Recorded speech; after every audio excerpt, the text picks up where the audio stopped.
আচ্ছা অনেকের কাছে শীতের দিন ভালো নাকি গরম গরম শীত দুইটারই সুবিধা অসুবিধা আছে, তারপরেও শীত এলে মজার মজার পিঠা পায়েস মজার মজার খাবার খাওয়া যায়। আসসালামু আলাইকুম বন্ধুরা, আপনারা সবাই কিবা আছেন? আমিও আলহামদুলিল্লাহ ভালো আছি। আমি তো ভালোই আছি। আমার পোলাটার জ্বর হয়েছে 2 দিন ধরে, কিছুই খায় না। জ্বর এলে তো কিছুই খান যায় না, আপনারা জানুনি। পোলাই কইতাছে জাল জাল করে কিছু বানায়া দাও। কইলাম ফ্রিজে মুরগির মাংস আছে, তাহলে রাইন্দা দিই মুরগির মাংস। কয় না, মুরগির মাংস খাবার ইচ্ছা হইতাছে না, মাংস দিয়ে কিছু একটা বানাই দাও।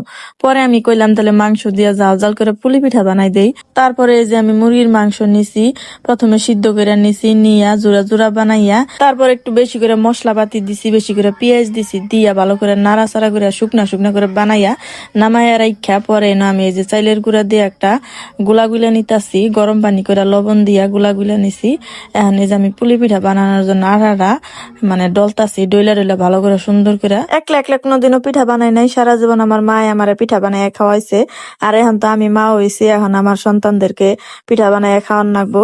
আর শীতায় পড়ছে চারদিকে, এখন পিঠা খাওয়ার দুম পড়ে যাবো। যদিও ধান কাটা ধান সারা এখনো শেষ হয়ে সারে নাই, শেষ হইলেই পিঠা খাওয়ার দুম পড়ে যাবো। তারপরে আমি এই যে দেখুন এই যে পিঠা বানাইতেছি, আটার ডইলে একটা রুটি বানাই নিতেছি। আগে প্রথমে রুটি বানাই নিয়া তারপরে রুটিটারে টুকরা টুকরা করে কাইটা নিমো গোল গোল করে। এইভাবে বানানো যায়, আবার গোল গোল করে গুটি বানাইয়াও বানানো যায়, একজন একভাবে বানায়।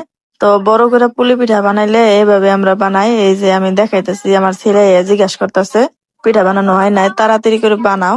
পরে আমি কইতাছি তুমি একটু দূরে যাই বসো, আমি বানাইতাছি, বানাইয়া দিতাছি। তারপরে যে দেখুন আমি রুটি বানাইতাছি, 2-3টা রুটি বানাই নিয়া তারপরে আমি একবারে বানামো পুলি পিঠা গুনা বানাই হালামু।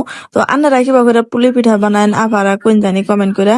আমরা এই যে বড় বড় পুলি পিঠা যখন বানাই তখন এই যে এরকম গ্লাস দিয়া আগে প্রথমে রুটি বানাই, তারপরে গ্লাস দিয়া কাইটা তারপরে এই যে এগুলা দিয়া দিতাছি। অনেকে আবার নারকেল দিয়েও বানায় মিষ্টি মিষ্টি করে। আমরা হচ্ছে জাল জাল করে এখানে মাংস দিয়ে মাংস পুলি, এটারে বলে মাংস পুলি। এ তো এইভাবে বানাই নিতাছি।